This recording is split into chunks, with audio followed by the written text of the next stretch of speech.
तो प्रभु का धन्यवाद, प्रभु के नाम की तारीफ करते हैं आज के समय के लिए जो प्रभु ने स्पेशली मेरे जीवन में दिया कि आप सब लोगों के साथ इस जूम मीटिंग के द्वारा आपसे प्रभु के वचन को बांट सकूं।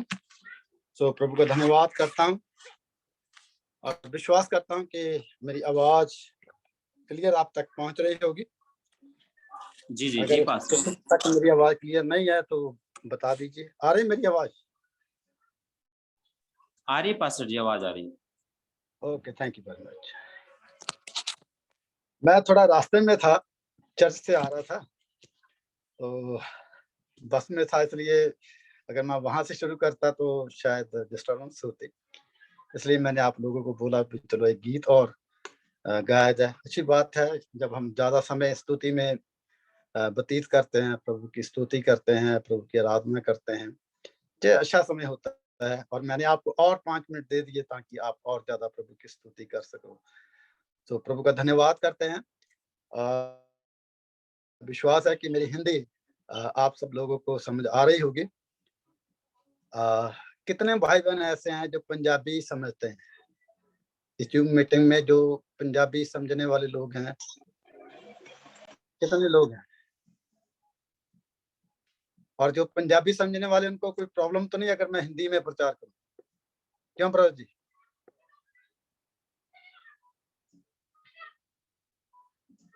अगर मैं हिंदी में प्रचार करता हूं, जो पंजाबी समझने वाले हैं उनको कोई परेशानी तो नहीं?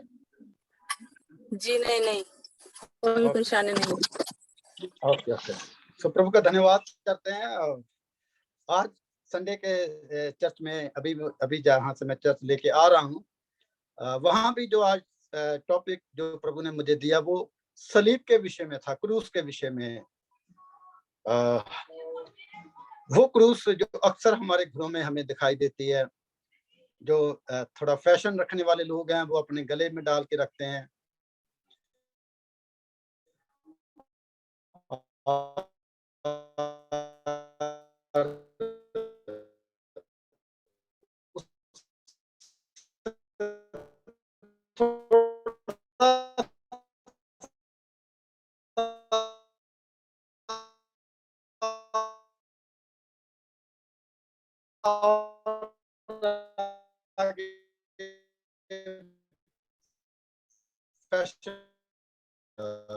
चर्च के साथ तो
पास्टर जी आवाज नहीं आ रही आपकी।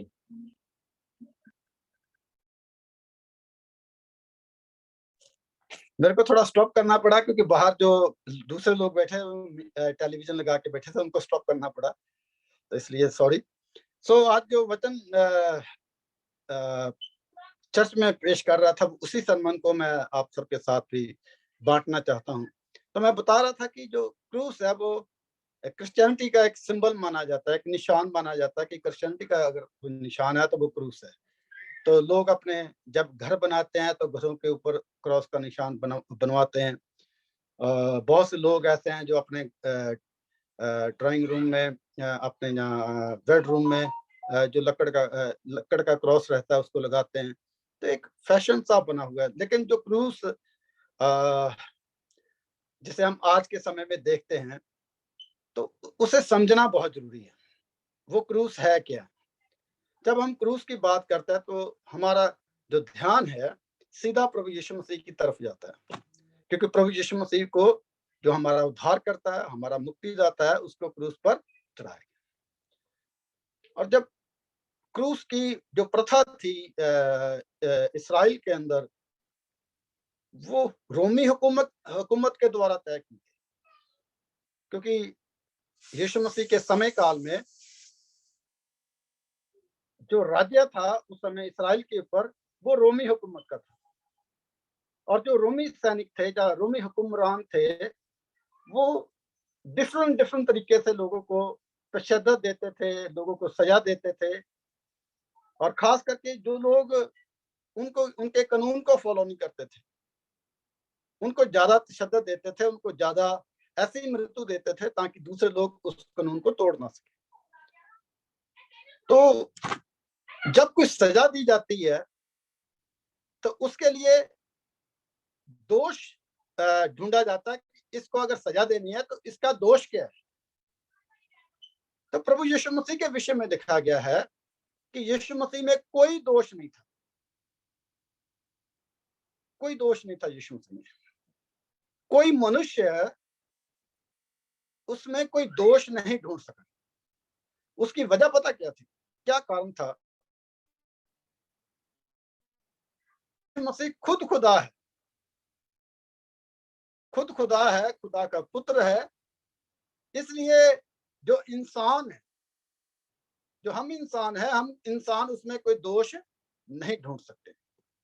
आज के समय की भी अगर मैं बात करूं, बहुत से अन्य जाति के जो लोग हैं, जो बहुत ज्यादा अपने आप को एजुकेटेड समझते हैं, अपने आप को ज्यादा धार्मिक तौर से पढ़े लिखे समझते हैं, आज भी, आज के समय भी, मैं बीते हुए समय की बात नहीं करता, आज के समय की बात, आज के समय में भी बहुत से लोग यीशु मसीह के ऊपर, यीशु मसीह में दोष ढूंढ रहे हैं।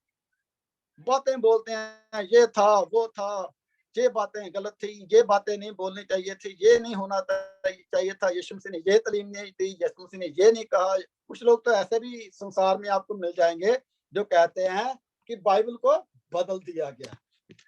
ऐसे भी लोग मिल जाएंगे जो बोलते हैं बाइबल को बदल दिया गया। अगर बाइबल को बदल दिया गया है तो बाइबल की जो बातें आज जिन जिन आयतों को लेकर आप लोगों से बातें करते हो कि नहीं नहीं ये आयत देखो जी, ये गलत है ना, तो उनको क्यों नहीं बदला गया? उनको भी बदल देना चाहिए था। उन आयतों को आपके लिए थोड़ी छोड़ा है कि आप जाके जी, चलो जी, जाके लोगों, मसीही लोगों के ऊपर दोष लगाओ कि देखो जी आपकी बाइबल में गलत बातें लिखी। अगर बाइबल को बदल दिया गया, बाइबल को नहीं बदला गया, बाइबल ज्यों की त्यों है, ना कोई इसे बदल सकता है, ना किसी में ये ताकत है। तो यीशु मसीह में कोई दोष नहीं था। आज के लोग भी ढूंढ रहे हैं कि दोष मिले, लेकिन आज के समय में भी हम देखते हैं कि मसीहत जो है, क्रिश्चियनिटी जो है, जो यीशु मसीह पर ईमान वाले लोग हैं, जो यीशु मसीह पर विश्वास करने वाले लोग हैं, उनकी गिनती, उनकी तादाद कम नहीं है। आज भी हजारों हजार लोग प्रतिदिन की बात करता हूं मैं, प्रतिदिन हजारों हजार लोग जो हैं पश्चाताप करते हैं अपनी पापों से। प्रतिदिन लोग प्रभु यीशु मसीह पर विश्वास लेकर आते हैं। प्रतिदिन लोग यीशु मसीह के पीछे चलने का वादा करते हैं। कोई दोष नहीं। तो रोमी हुकूमत जो थी, जो हुक्मरान थे, वो भी कोई दोष नहीं ढूंढ पाए।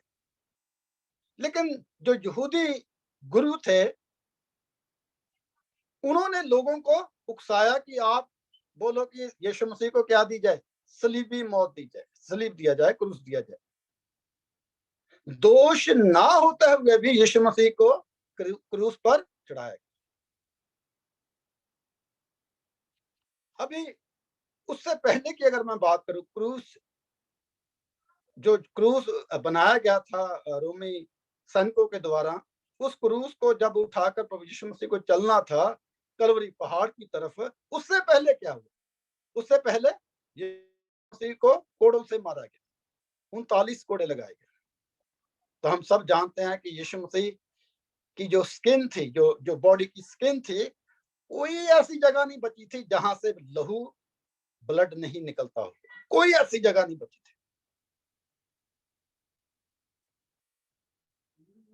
हम लोगों के लिए कितना मुश्किल होगा अगर मैं ये बोलूं कि अगर आपके पांव में जख्म है, आपके हाथ से ब्लड जा रहा है, आपकी टांग से या आपके पांव से ब्लड जा रहा है, और मैं आपको बोलूं कि आप ये 75 kg बोझ उठा के आप 4 किलोमीटर चल के दिखाओ, तो आप मेरे को बोलोगे पागल हो गए आप पादरी साहब, मैं इतना बोझ उठा के 4 किलोमीटर कैसे चल सकता हूँ? मेरी तो हालत आपको मेरी हालत दिखाई नहीं देती। मेरा पांव जख्मी है, मेरी टांग जख्मी है, मेरा बाजू जख्मी है, मेरे ब्लड जा रहा है, देखो मेरी हालत क्या है। और आप मेरे को 75 kg बोझ उठाकर बोल रहे हो कि 4 किलोमीटर तक चल के दिखाओ, कैसे चल सकता हूँ? तो आप हिसाब लगाइए, क्रूस का जो वजन, मेरे को नहीं पता अभी कितना वजन होगा वो क्रूस का, उस भारी भरकम क्रूस को उठाकर जख्मी हालत में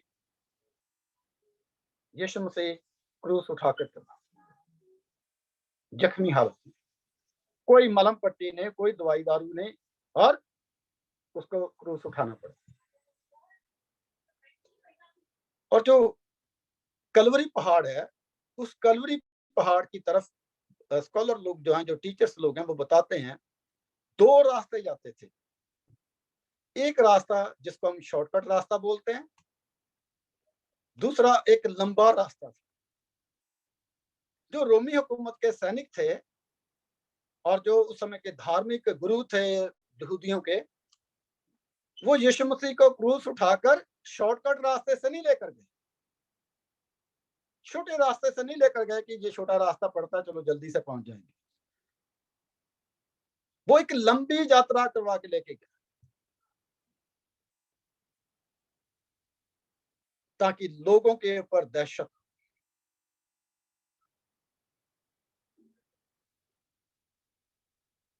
क्रूस जो है, आज के समय की अगर मैं क्रूस की बात करूं तो छोटे छोटे लकड़ के क्रॉस हमें हमारे घरों में लटके हुए मिलते, लेकिन वो एक वजनदार क्रॉस, वो जो क्रूस था वो सिर्फ एक कहना चाहिए लकड़ के 2 पीस ही नहीं थे। वो बाइबल बताती है वो हमारे पापों का बोझ उठाकर कलवरी पहाड़ की तरफ गया, और पापों का बोझ उठाने की जो सामर्थ है वो किसी मनुष्य में नहीं है, किसी इंसान में नहीं है, वो किसमें है? वो खुदावंत में है। इसलिए जख्मी हालत में भी, खून बह रहा है, तकलीफ है बॉडी में, पेन हो रही है, ऐसी स्थिति में भी, ऐसी अवस्था में भी यीशु मसीह क्रूस उठाकर कलवरी पहाड़ की तरफ जा रहा। वो क्रूस जो हमारे पापों का बोझ है।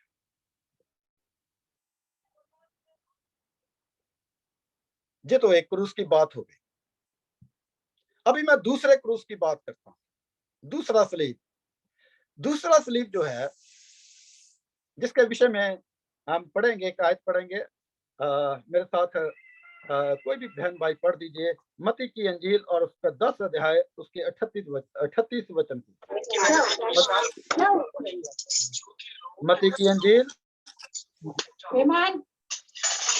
10 अध्याय और उसके 38 वचन को।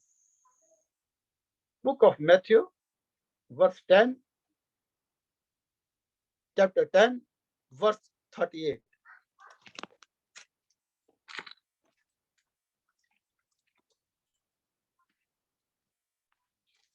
अगर मिल गया किसी को तो जरूर पढ़ दीजिए।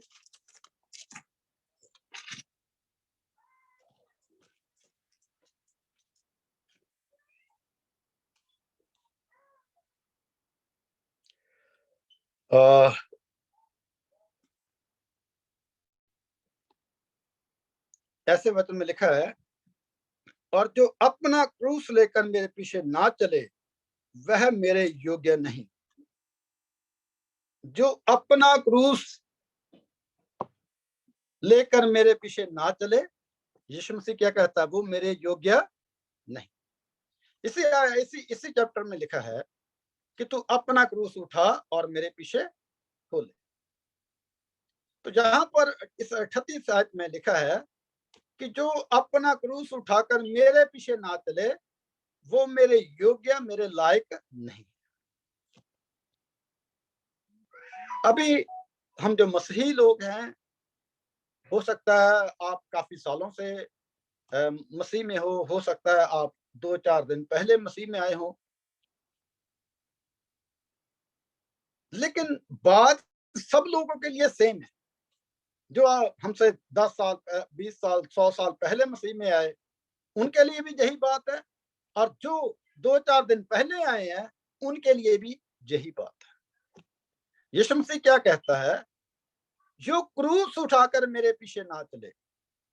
हम प्रभु के पीछे चलने की बात करते हैं, लेकिन हमारा क्रूस जो है उसके विषय में हमें कोई जानकारी नहीं। हम क्यों यीशु मसीह के पीछे चल रहे हैं, तो मसला बन गया जी इन्होंने धर्म परिवर्तन कर लिया, ये अपने धर्म को छोड़कर दूसरे धर्म में चले गए।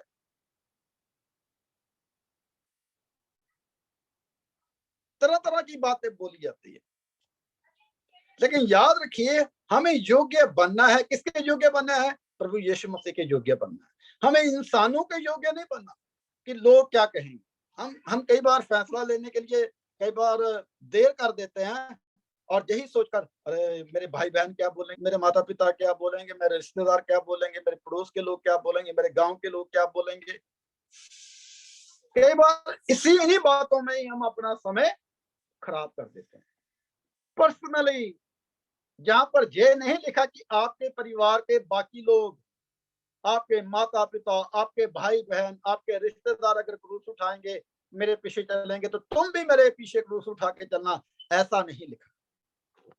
लिखा है जो मेरे पीछे चलना चाहता है, जो मेरे पीछे चलना चाहता है।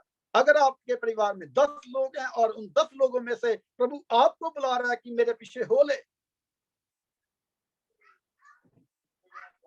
तो इसका मतलब ये है कि हमें यीशु मसीह के पीछे चलने के लिए बुलाया गया है। बहुत से लोग मैंने देखे हैं, उनसे अगर पूछा जाए कि आप कहाँ जाते हैं संडे चर्च में, तो वो पास्टर्स का नाम लेते हैं। मैं फलाने पास्टर्स के चर्च में जाता हूँ, मैं फलाने पास्टर के चर्च में जाता हूँ, मैं फलाने पास्टर के चर्च में जाता हूँ। चर्च में जाना कोई बुरी बात नहीं, लेकिन किसी खास इंसान को फॉलो करना ये गलत बात है।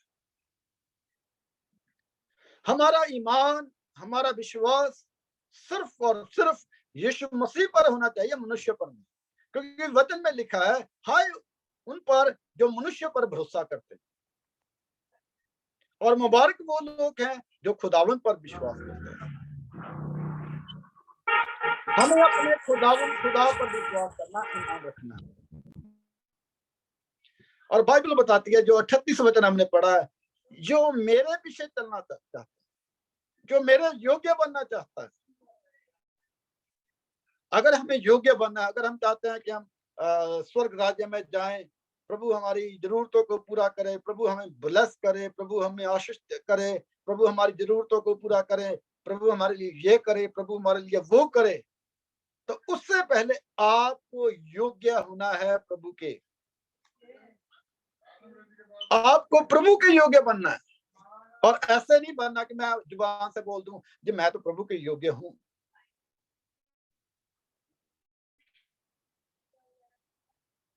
कैसे बनना है? अपना क्रूस उठाकर। अपना क्रूस क्या है? वो हमारा ईमान, हमारा विश्वास हो सकता है, ईमान का क्रूस हो सकता है। मान लीजिए आप परेशान हैं, आप दुखी हैं, आप बीमार हैं, और कोई आपके पास आ गया और वो आकर आपसे कहे कि मेरे साथ चलो, आपको थोड़ा सा ये काम करना पड़ेगा, आप बिल्कुल ठीक हो जाओ। बस वहां जाकर वो आपके ऊपर 2 मंत्र ही पड़ेगा और आप ठीक हो जाएंगे। वहां पर आप क्या करें? ऐसी परिस्थिति में आप क्या करेंगे? ऐसी स्थिति में हमारा जो जवाब है, अगर हम प्रभु के योग्य हैं, प्रभु पर ईमान रखने वाले लोग हैं, तो हमारा जवाब ये होना चाहिए, नहीं, मेरे को उधर नहीं जाना, मेरे को प्रभु के कदमों में बैठना है। मेरी शिफा, मेरी चंगाई, मेरा छुटकारा, मेरी शांति, मेरी तसल्ली प्रभु के चरणों में है, और मैं वहां बैठकर प्रभु से प्राप्त करूं।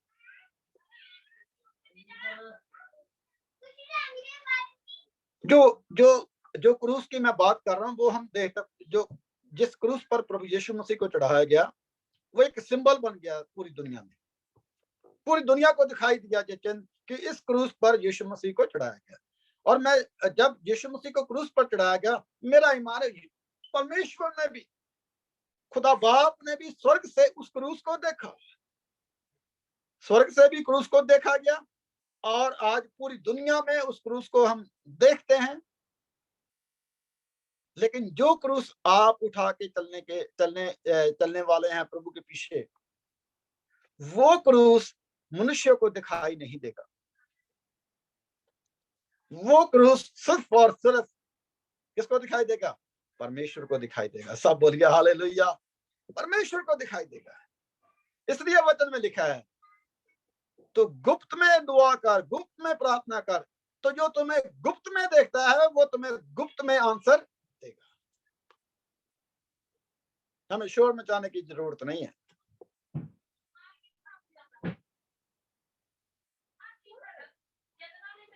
वचन कहता है, जो मेरे पीछे चलना चाहता है, जो मेरे योग्य बनना चाहता है,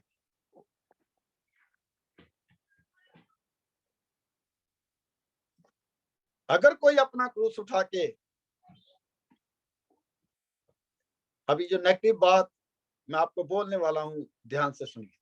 अगर आप अपना क्रूस उठाकर प्रभु के पीछे नहीं चलते, तो याद रखिए आप उसके योग्य नहीं, आप उसके योग्य नहीं। चाहे मैं 100 साल से क्रिश्चियन हूं, चाहे मैं 200 साल से क्रिश्चियन हूं, चाहे मैं 10 दिन पहले क्रिश्चियन बना, चाहे मैं 2 दिन पहले क्रिश्चियन बना, अगर मैं अपनी क्रूस उठाकर पीछे प्रभु के पीछे नहीं चलता, तो मैं उसके योग्य नहीं। मुझे योग्य बनना है और मुझे प्रतिदिन अपना क्रूस उठाना है।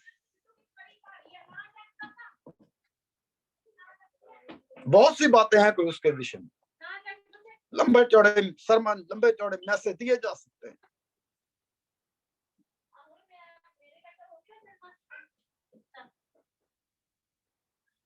लेकिन याद रखिए क्रूस कोई फैशन नहीं है।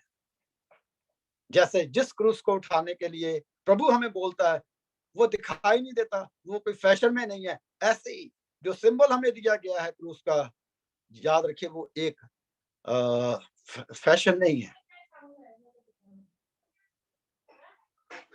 वो इस बात की याद हमें दिलाता है कि हमारा उद्धार करता, हमें मुक्ति देने वाला, हमें निजात देने वाला, हमें छुटकारा देने वाला, हमें पापों से क्षमा करने वाला, वो इस क्रूस पर चढ़ाया गया, वो इस क्रूस पर चढ़ाया गया। इसलिए प्रभु कहता है, जो मेरे पीछे चलना चाहता, अगर वो अपना क्रूस ना उठाए तो मेरे योग्य नहीं। प्रतिदिन अपना क्रूस उठाइए। हमें अपनी वैल्यू को समझने की जरूरत है। हम है क्या हैं? हम नॉर्मल लोग नहीं हैं, जैसे दूसरे लोग संसार में पाए जाते हैं, ऐसे हम भी हैं। याद रखिए हमारे पाप क्षमा किए गए, हम उद्धार, निजात, मुक्ति प्राप्त किए हुए लोग हैं। हम उस आस में, उस उम्मीद में जी रहे रह रहे हैं संसार में, जिस आस को प्रभु ने हमारे जीवन में पैदा किया कि मैं जाता हूं, तुम्हारे लिए जगह तैयार करता हूं, मैं आऊंगा और अपने साथ तुम्हें ले जाऊंगा। हमें पता है हमें कहां जाना है। बहुत से लोग इस संसार में करोड़ों की तादाद में रहते हैं, और हजारों करोड़ों लोगों का यही होता है, ईमान है, ओ नहीं जी नहीं, कहाँ जाना, लोग यहीं पे मर जाते हैं, बात खत्म हो जाती है। बस जब इंसान मर गया बात खत्म। लेकिन मसीही लोगों के लिए बात खत्म नहीं होती। उनके लिए आगे का रास्ता तय करना होता है, कि उसे स्वर्ग में जाना है।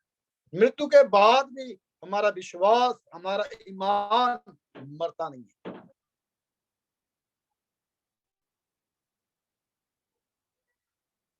इसलिए इस वचन के ऊपर हमेशा ध्यान करें, इस वचन को हमेशा पढ़ें।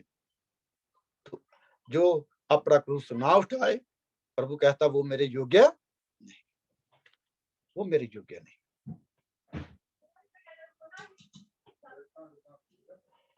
हम कहाँ, किस विश्वास में, किस ईमान में जी रहे हैं? हमें मनुष्य पर ईमान रखना है, मनुष्य पर विश्वास करना है कि खुदावन पर विश्वास करना है, ये हमें सोचना है।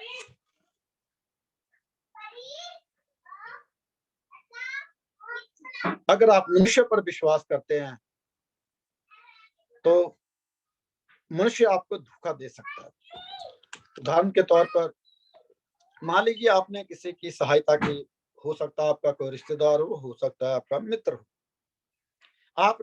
आपसे उसने कहा कि आप मेरी सहायता करो, मेरे को थोड़े से पैसे चाहिए, आप मेरी सहायता कर दो। तो आपने उस बंदे पर विश्वास किया और उसकी मदद कर दी।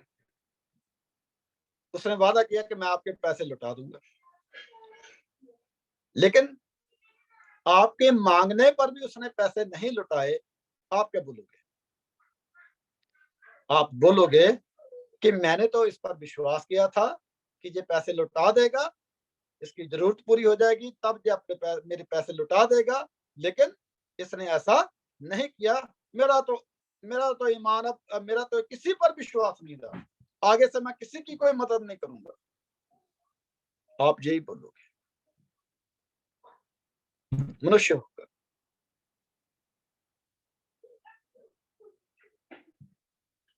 उसकी वजह क्या है? क्योंकि आपने मनुष्य पर विश्वास किया, उसको परखा नहीं कि ये बंदा वापस कर सकता है कि नहीं कर सकता। अगर नहीं कर सकता तो अगर जो पैसे मैं दे रहा हूं, मैं इससे मांगूंगा कि नहीं मांगूंगा, ये भी डिसीजन नहीं लिया आपने उसको दे दिया। लेकिन बाद में प्रॉब्लम क्या हुई कि मेरा तो विश्वास ही उठ गया सबसे, ये अब से मैं किसी की मदद नहीं करूंगा। आपको एक बंदे ने धोखा दिया, लेकिन आपने हर उस बंदे की जो जरूरतमंद है, आपने ना मदद करने का निर्णय भी ले।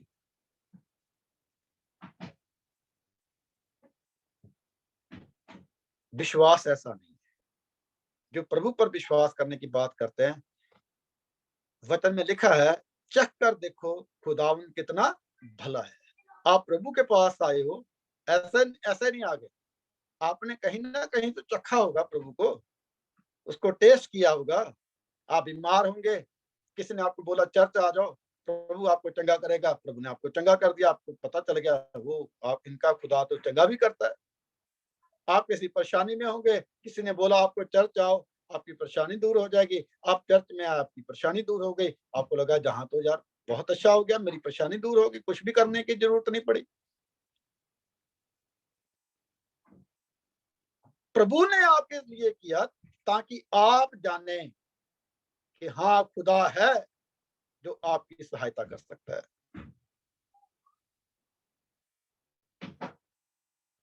आपकी मदद कर सकता है, आपको चंगा कर सकता है, आपको शिफा दे सकता है। लेकिन वो प्रभु आपसे क्या चाहता है? वो प्रभु आपसे चाहता है कि आप उसके योग्य हो जाओ, आप उसके लायक बन जाओ। और वो प्रभु चाहता है कि हम अपना क्रूस उठाकर उसके पीछे चले। किसके पीछे? प्रभु यीशु मसीह के, किसी मनुष्य के पीछे नहीं, प्रभु के पीछे चले।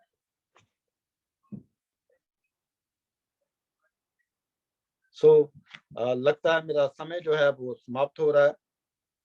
मैंने पहले पूछा भी नहीं मेरा समय कितना है।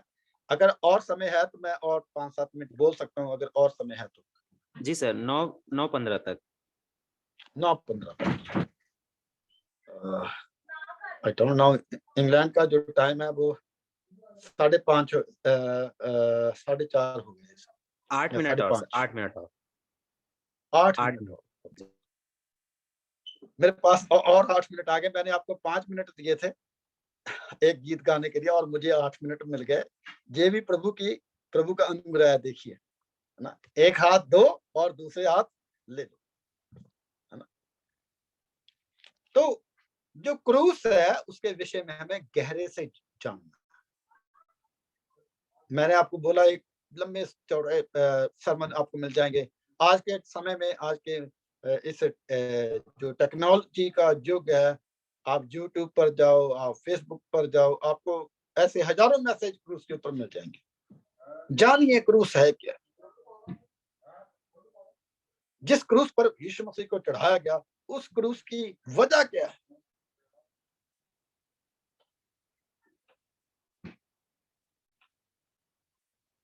सजा तो लोगों को दी जाती थी, लेकिन यीशु मसीह को भी सजा दी गई। इस बात को जानना भी हमारे लिए जरूरी। कई बार हमें कोई दोष नहीं होता, फिर भी हमें दोषी ठहराया जाता है। याद रखिए,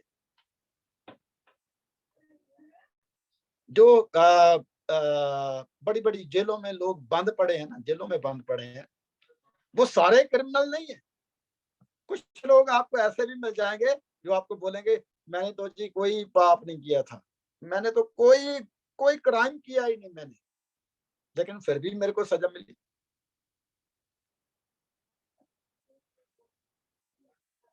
हजारों लोग मिल जाएंगे आप। कई बार हमारा कोई कसूर नहीं होता, हमारा कोई गुनाह नहीं होता, फिर भी हमें सजा मिलती है इस संसार में रहते हुए, जैसे यीशु मसीह को दी गई। यीशु मसीह को सजा दी गई।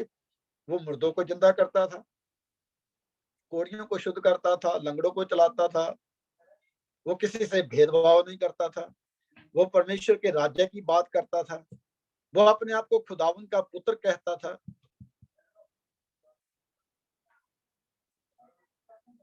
वजह क्या बनी? वजह यही बनी कि उस जमाने के जो धार्मिक लीडर थे, धार्मिक अगुए थे,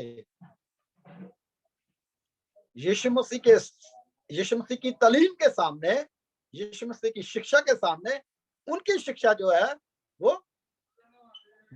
वो लोग एक्सेप्ट नहीं कर रहे थे।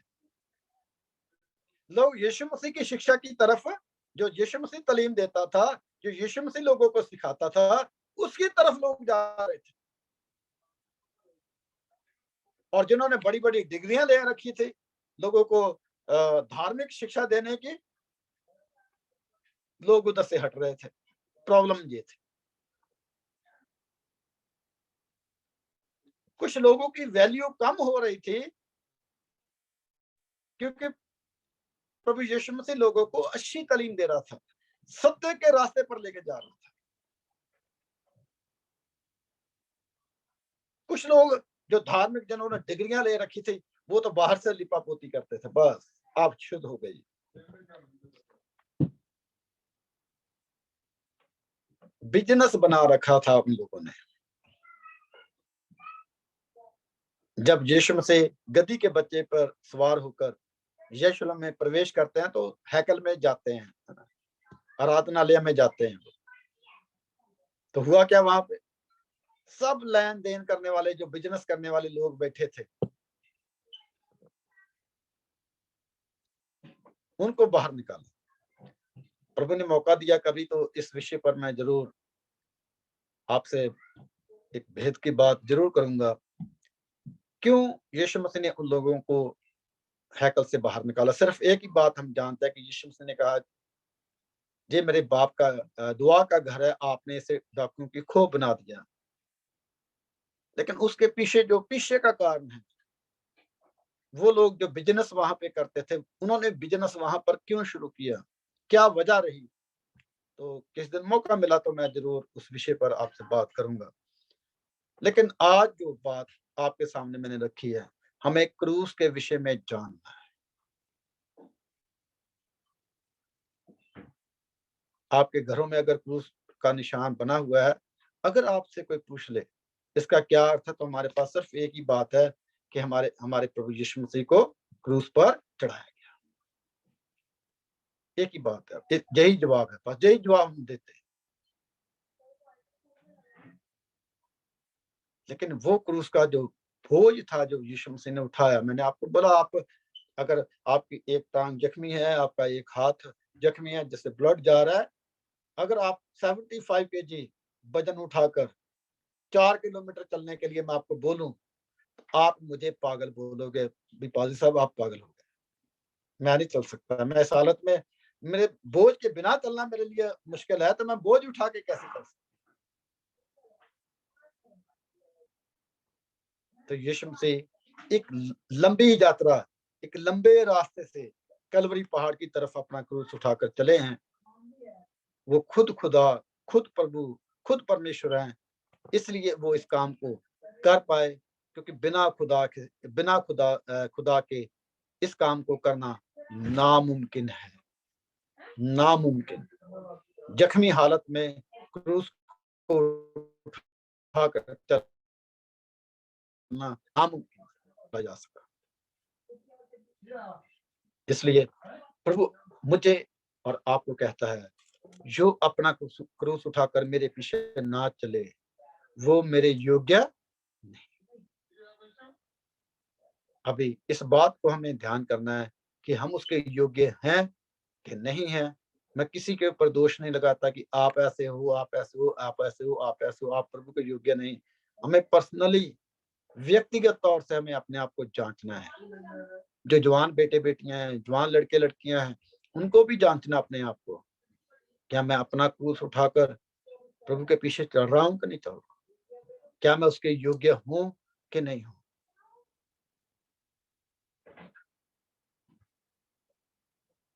इसलिए प्रभु आपको इन वचनों के द्वारा आशीष करे, और आने वाले समय में प्रभु ने अगर मौका दिया तो जरूर मैं उस हैकल के अंदर जो लेन देन करने वाले लोग थे, उन्होंने वहां पर लेन देन करना क्यों शुरू किया, उसकी वजह बताएंगे, उसका कारण बताएंगे, ताकि हम अच्छे से जान पाए कि यीशु मसीह ने उन लोगों को, यीशु मसीह क्रोध करने वाला व्यक्ति नहीं था, लेकिन उसने गुस्से से उन लोगों को हैकल से बाहर निकाला। उसकी वजह क्या थी वो भी जानेंगे। सो प्रभु आपको इन वचनों के द्वारा आशीष करे। और जो इस मीटिंग के होस्ट हैं, मैं धन्यवाद देना चाहता हूँ अपने भाई के लिए और आप सब लोगों के लिए जिन्होंने इस वचन को सुना। प्रभु करे ये वचन आपकी जिंदगियों में हमेशा आशीष का कारण बना रहे। सबको मेरी तरफ से आमीन आमीन। God bless you. पास्टर जी, आपका बहुत बहुत धन्यवाद कि आपने प्रभु के वचन से हमें सिखाया कि क्रूस की महत्व क्या है, उसकी आशीष क्या है, हमें किस प्रकार से अपने जीवन में क्रूस उठा के आगे चलना है। हम आपके वचनों के द्वारा बहुत आशीष पाए हैं, हम आपका धन्यवाद करते हैं। अंतिम प्रार्थना कर दीजिए पास्टर जी सभी के लिए, और आशीष वचन देकर इस सभा को हम समाप्त करेंगे। आइए अपने सिरों को खुदावंद की हजूरी में झुकाएं और प्रार्थना करें। हमारे जीवते अनुग्रहकारी पिता परमेश्वर, हम आपका धन्यवाद, आपकी तारीफ, आपकी शुक्रगुजारी करते हुए प्रभु आपके चरणों में आते हैं प्रभु, और आपको धन्यवाद देते हैं आज के सुंदर समय के लिए जो आपने हमारे जीवनों में दिया, ताकि हम तेरे लोगों के साथ मिलकर खुदावंद इस समय इस जूम मीटिंग के द्वारा रफाकत कर सकें, जुड़ सकें और तेरे लोगों को आत्मिक तौर से इन्हें बलशाली बना सकें। खुदावंद हम आपका धन्यवाद करते हैं पिता परमेश्वर, धन्यवाद देते हैं इस मीटिंग के जो होस्ट हैं, ऑर्गेनाइजर हैं, उन सबको आप ब्लेस करें। खुदावंद जो योजनाएं बनाते हैं किस जूम मीटिंग में कैसे लोगों को जोड़ा जाए, कैसे लोगों तक मैसेज पहुंचाया जाए, ये सारी बातें खुदावंद हम जानते हैं इस समय में तेरी ओर से हैं। और मेरी दुआ है खुदावंद आज के जो वचन प्रभु लोगों के जीवन में रखे गए हैं प्रभु जी, मेरी दुआ है आज का कलाम, आज का वचन इन जिंदगियों के लिए आशीष और बरकत का कारण बने। खुदावंद इनको आप ब्लेस करें, इनकी जरूरतों को पूरा करें। अगर कोई दुखे लाचार बीमार है, यीशु मसीह के सामर्थी नाम से इनकी बीमारियों को, इनकी परेशानियों को, इनके दुखों को, इनकी लाचारियों को, इनकी तमाम वो बातें जो इनके विरोध में कार्य करती हैं, यीशु मसीह के सामर्थी नाम से डांटता और हुक्म देता हूँ राइट नाउ, इसी समय इनके रूह जिस्म जान को छोड़कर धूल जवान में चली जाए। प्रभु जिन परिवारों में जो बच्चे नशे के आदी हो चुके हैं, उन परिवारों के ऊपर रहम करें, तरस करें प्रभु जी, उनके बच्चों पर तरस करें खुदा, ताकि नशे की आदत से छुटकारा पाकर प्रभु तेरी महिमा, तेरी बढ़ाई करने वाले हो जाएं प्रभु, उन्हें बचाएं प्रभु, उनको अपने चरणों में ले आए प्रभु। वो लोग जो प्रभु जी अपने जीवन में आगे बढ़ना चाहते हैं, उनकी और तरक्की करना चाहते हैं, बिजनेस में, कारोबार में प्रभु, उनको आप ब्लेस करें खुदा, उनकी जरूरतों को पूरा करें खुदा। तेरा वचन कहता है तू मेरे राज्य की खोज कर तो दुनिया की सारी चीजें तेरे पीछे होकर मिल जाएंगी। मेरी दुआ है खुदावन अपने लोगों को आप ब्लेस करें ताकि तेरे राज्य की बढ़ोतरी हो, तेरी महिमा तेरी बढ़ाई हो। खुदावन दया करे, कृपा करे खुदावन। आज के सुंदर समय के लिए प्रभु आपको धन्यवाद देते हैं। जितने भाई बहन जुड़े जिन्होंने तेरे वचन को सुना, सबको आप ब्लेस करें, सबको जीवन में तेरी शांति, तसल्ली और तेरी ब्लेसिंग को मांगते हैं प्रभु यीशु मसीह के सामर्थी नाम से। आमीन आमीन आमीन। अब हमारे खुदावंद यीशु मसीह का फजल, खुदा बाप की मोहब्बत, पाक की रफ़ाकत और शफ़क़त से लेकर कुल ईमानदार लोगों के साथ और आप सबके साथ और आपके परिवारों के साथ हमेशा हमेशा तक बनी रहे। आमीन आमीन आमीन आमीन। Okay, God bless you all. खुदावंद सबको बरकत दे, सबको जय मसीह की। जय मसीह की, जय मसीह की, जय मसीह की, जय मसीह की, सबको जय मसीह, सबको जय मसीह, जय मसीह, जय मसीह।